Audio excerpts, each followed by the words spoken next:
Hey guys, and welcome back to the Zedderverse category of some magical story time. So we're getting now to the second story of this collection of stories, and that shall be Whirlwind Rises, a sequel to Chromosome Z. 1 year ago, siblings Ella and Oliver Branston realized they had special powers thanks to Chromosome Z, the mysterious extra chromosome they were both born with. As we know, Ella can fly and Oliver can travel through time due to fits. In the year that has passed since their first adventure, they've adopted hero names, the human plane for Ella and Chrono for Oliver, and they are very happy. Let's see what they're up to now. It was now 2002, and brother and sister Ella and Oliver Branston, or the human plane and Chrono as they'd come to be called over the past year, were hard at work stopping crime in the city. It was very difficult for them to do this, considering they were only 8 and 10-year-old children and should have been in school. Chrono had hold of one criminal, whilst the human plane soared overhead with the other two. Once she'd landed, they turned them over to the police, who thanked them and took the criminals away. I think that's our job here done, Chrono, said the human plane. I agree, human plane, replied Chrono. In the past year, Chrono had learned to control his power, allowing him to choose how far to go in time and in which direction he wanted to travel. And the human plane had learned that she could cause any road, pavement, or driveway, that she could use any road, pavement, or driveway as a runway for takeoff like a proper plane, using her nose as a propeller and her arms as wings and blades.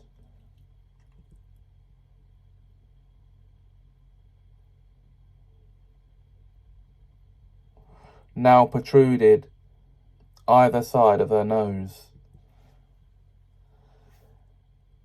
They both resumed their civilian forms and went to school. Oliver attended Whirlwind School just down the road, so he got there just shy of receiving detention for being nearly 30 minutes late, and instead only had to fill out a tardy slip.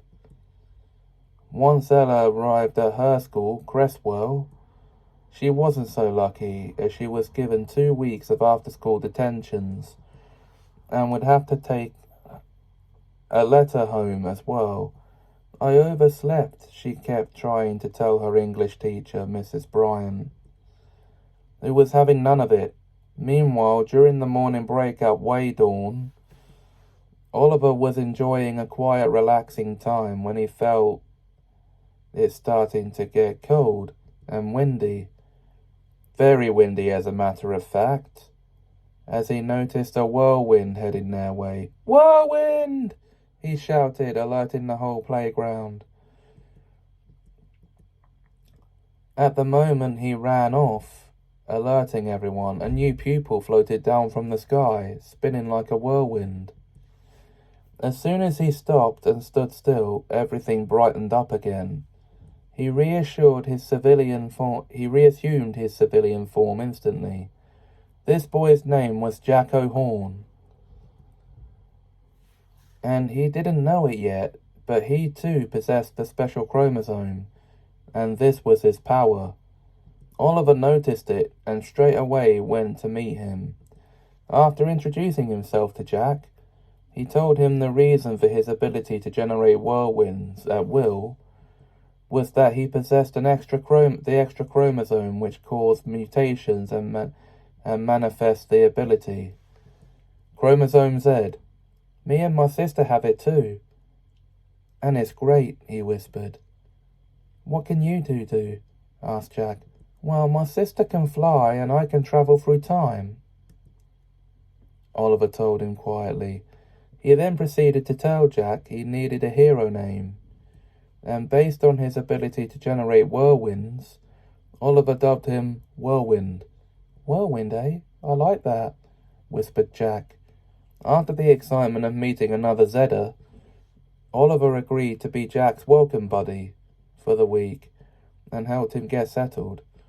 That afternoon, Oliver took Jack to meet Ella, and they all powered up into their Zedder forms, the human plane, Chrono, and Whirlwind, as there were more criminals around.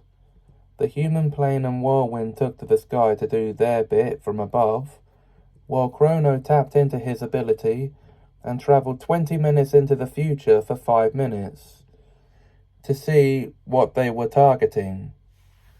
I see, so they're going to strike the bank, he said before popping back to his own time and rushing to the bank to help apprehend the robbers before they could commit their robbery.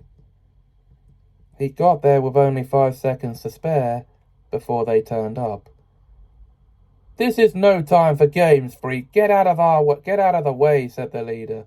Oh, I don't think so, robbers.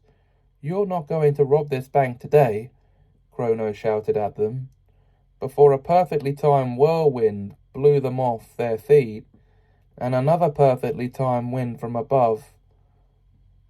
passing aeroplane blew their swag bags off the ground and chucked them at the police station. What the? Said the robbers, stunned as the human plane landed next to Chrono and Whirlwind, picked up the criminals and blew them to the nearest police officers, who arrested them on the spot. Whirlwind gently floated down and landed next to the human plane, and they all reassumed their civilian forms. That was a mad storm, said Ella. Did you see it take those would-be robbers away? Asked Oliver. Yeah, that was awesome, replied Jack. As they made their way home, Ella whispered to Oliver, Quick thinking on your part, bro. Tapping into your time travel ability to go and see where those robbers were going to strike. Winking at him. And so ends Whirlwind Rises, and ends this episode of Some Magical Story Time. If you like this video, if you enjoyed this video even, please like, comment, share, and, of course, subscribe.